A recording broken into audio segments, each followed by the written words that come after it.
Ontario Liberal Cabinet Minister Laurel Broten announced her resignation from provincial politics on Sunday.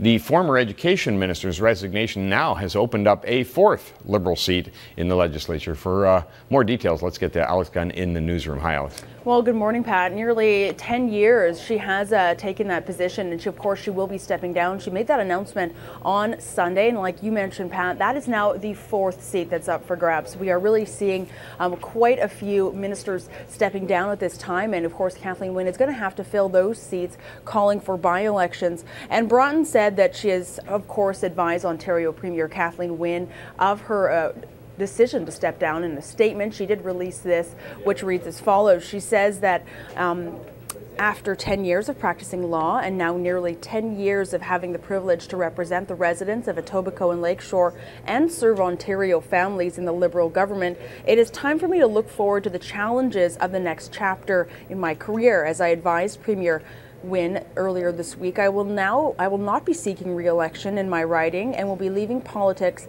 effective July 2nd. This was a very difficult decision for me to make, and one that was made after much soul searching and consultation with my family. Now, she did say that she did in fact inform Premier Kathleen Wynne and that she will be relocating to Halifax before this school semester starts. Now, she was first elected as in the Ontario legislature as early as 2003. So to give you a bit of information on what Laurel Broten has been up to in these past 10 years, she was appointed the Minister of Education as early as 2011 and then later appointed Minister of Intergovernmental Affairs and Minister responsible for women's issues. Now, of course, Premier Kathleen Wynne has made note of her departure and has come out with a statement as well. And Premier Kathleen Wynne said this. She said Laurel's resignation will be effective July 2nd, and as she and her family relocate to Halifax, Nova Scotia, her presence at Queen's Park will be missed, and I wish Laurel all the very best in her new stage of her life and career. So